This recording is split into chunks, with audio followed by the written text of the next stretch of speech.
Being joined now by 97.3 ESPN.com. Eagles insider John McMullen also covers the NFL for today's Pigskin. John, how you doing today?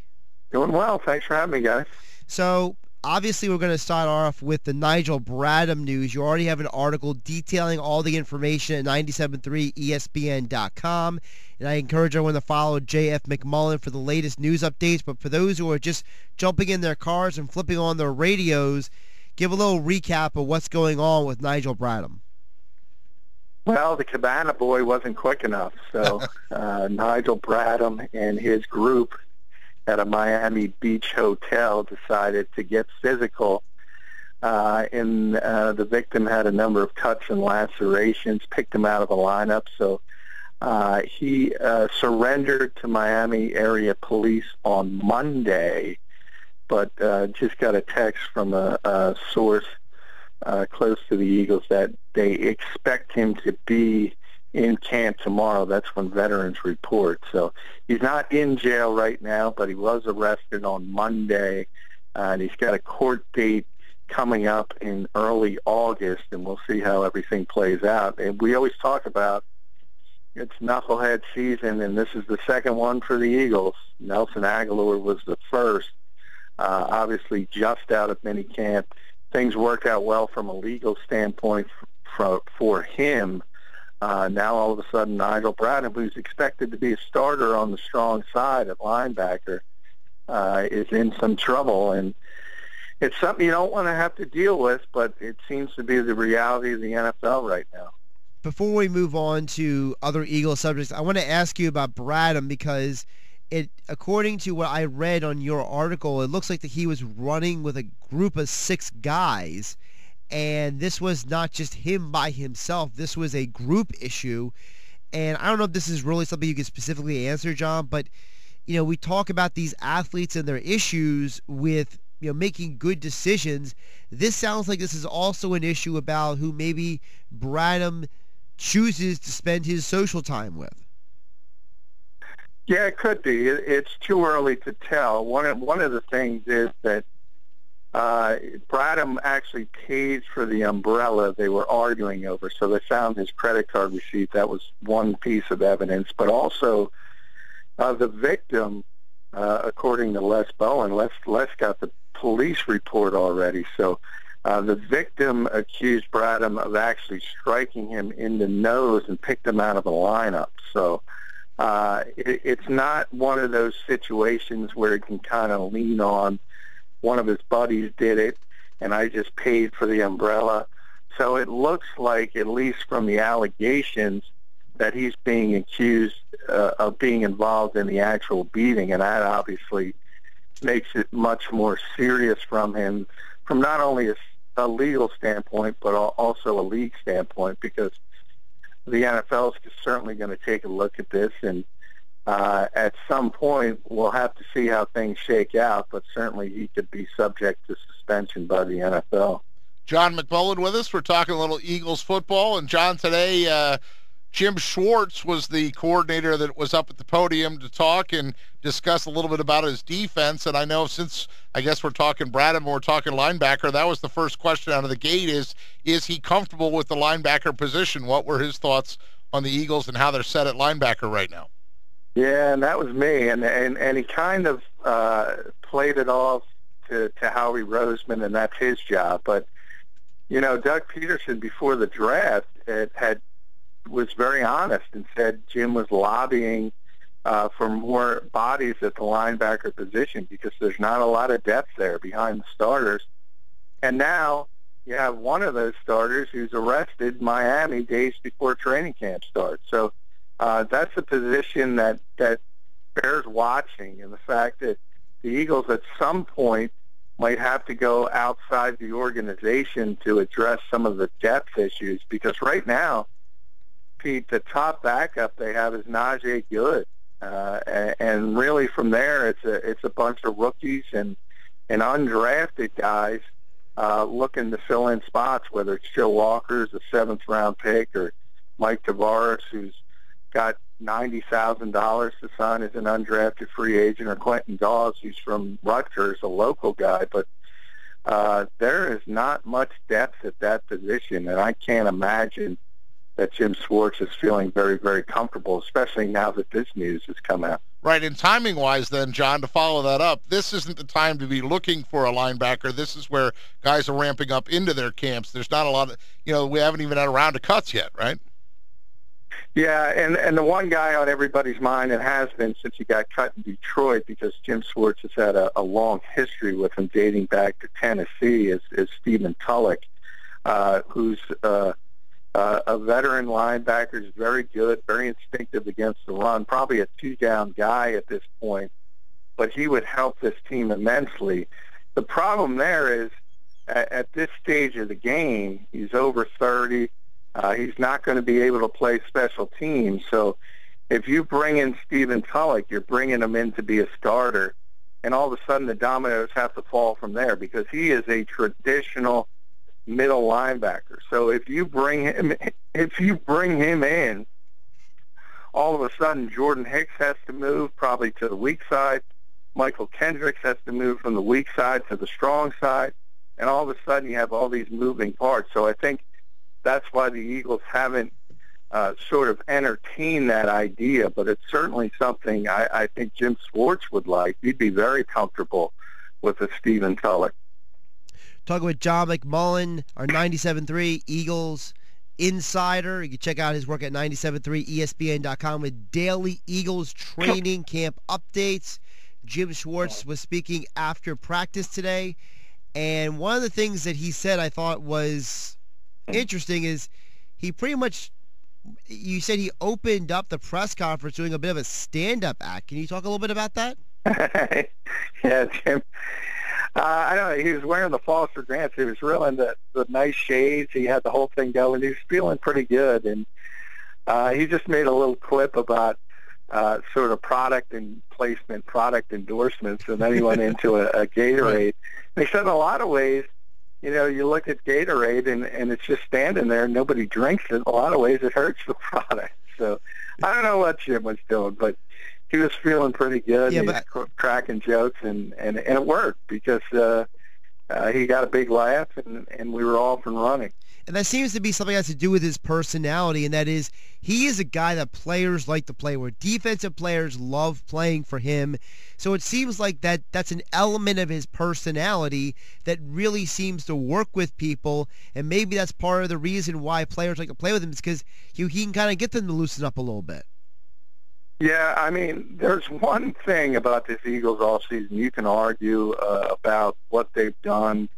If you don't like Howie Roseman, you like him. If you don't believe in Doug Peterson, or you do, people can have those arguments. But the one thing that's universal is the fact that Jim Schwartz is one of the best defensive coordinators in football, and he might be the best addition to this team in the offseason from any standpoint. And if you look at this team defensively, they have more talent than they do on offense. And that's a little, I think, shocking to some people when they consider how lowly rated this group was last year.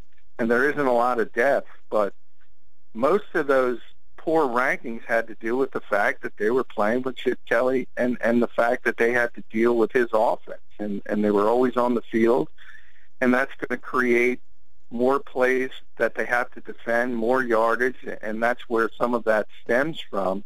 And I think it's almost a fait accompli that it's going to be a much, much better defense, and it starts with Jim Schwartz. He's just going to utilize the players better, and I don't think anybody doubts that, and including players who, to a man, are absolutely thrilled, with perhaps one exception, and that would be Eric Rowe, who seems to be in the doghouse.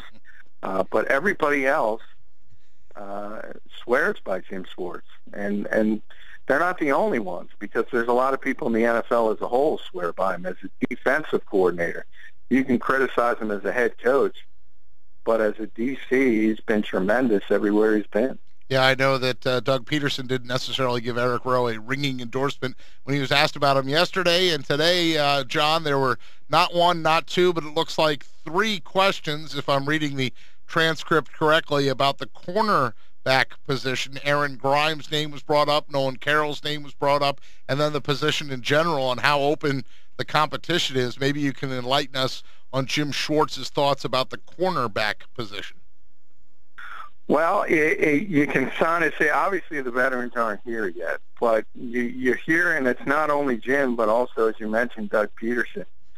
And anytime they're asked about the position, it starts with Leotis McCallum, who's clearly the best corner on this team, and then they kind of get to Nolan Carroll, who's coming back from the injury and is expected to be the starter on the other side, and Ron Brooks, who's a free agent pickup that mainly played special teams in Buffalo, but Schwartz is familiar with him and likes him, and he sure looks, at least physically, like a slot cornerback.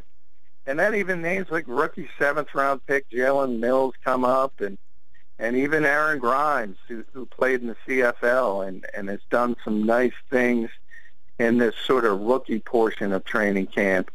And rarely do they ever mention the name Eric Rowe unless it's brought up and they have to address it. And it's pretty clear it's one of two things, that they just don't like him as a player and they really have no interest in him moving forward, or and we all hope this is the case because you don't want to have a second-round bust this quickly, the fact that they're trying to light a fire under him, and say, look, you have to change certain things about the way you play and the way you practice, or you're not going to be able to play. So I think everyone is holding out hope that that's what they're trying to do, light a fire under him. But we'll see on Thursday, which will be the first full-scale practice with the entire team.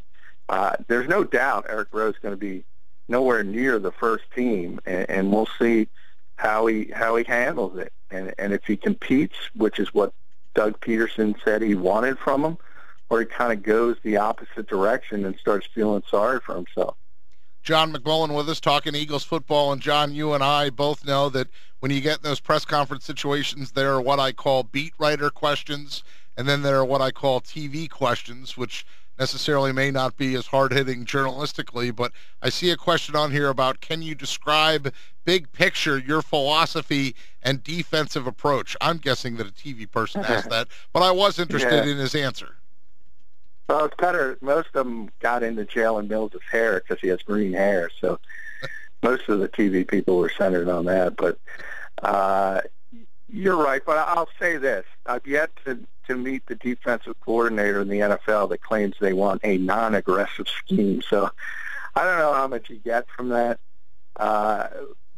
But if you think about the change from a 4-3 to a 3-4, the basic difference is it's a one-gap defense instead of a two-gap defense. So what that means from an NFL standpoint is the guys get to go straight up the field, which lends itself to more aggressiveness versus sort of reading and reacting, which is what the 3-4 is about. And sort of you kind of have to hold your sort of step and play the two gaps and figure out what's happening first before you can move forward. So from that standpoint, his defense is more aggressive than what has been run here over the past 3 years. But the fact that he says he wants to run an aggressive defense, every NFL defensive coordinator wants to run an aggressive defense. So I'm not sure how much you get from that. John McMullen with us here on the Sports Bash on 97.3 ESPN, and Jim Schwartz obviously in the news today. I know Connor Barwin's name came up as well. What did he have to say about Connor Barwin? Well, I think Connor, for me personally, I was very surprised throughout the off-season work and the fact that Connor Barwin is not only, obviously he's very important to this organization off the field because he's embraced Philadelphia so much, and he just loves the city, and he's been a big part of what the Eagles do in the community. But this group took a look at him, and I was questioning whether as a natural 3-4 player he could fit into this defense. But basically since day one of the off-season stuff, he's been the starting right defensive end, and it hasn't changed or morphed. Even though they have Brandon Graham, even though they have Vinny Curry, Vinny was switched to the left side to make things clearer for Connor. So this group, even though obviously they come in, they're new, and they have a new philosophy and a new look on each player that's been on this team in the past, they like Connor Barwin, and they think he's going to be a really good weak side pass rusher for them. John, I want to transition to the other side of the Eagles on offense. One of the news items that came out today was Anquan Boldin signing with the Lions, but Adam Schefter and Ian Rappaport reporting that there was interest from the Eagles in Anquan Boldin. So can you speak to it all? How far along that may have gotten with Boldin, or was Boldin maybe set on one specific team? I don't think he was set on one specific team, simply because I don't think there was a spot that came after him and said, we were going to give you a 2-year deal or give you significant guaranteed money, because as good as he's been, let's face it, he's a 35-year-old guy. He's going to be 36 in October.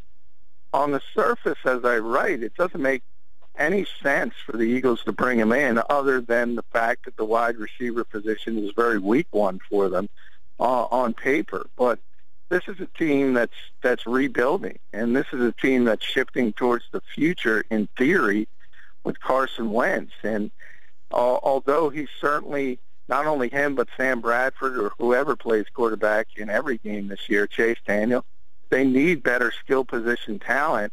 But to go after it for a 35, soon to be 36-year-old guy who really doesn't help you from what you need, and that's the fact that the Eagles need help outside the numbers. They need speed guys, and that's not what Anquan Boldin is. He's basically an older, better version of what Jordan Matthews is. So from a football standpoint, it didn't make sense in a lot of ways, and I don't think the Eagles were nearly as close as some people think.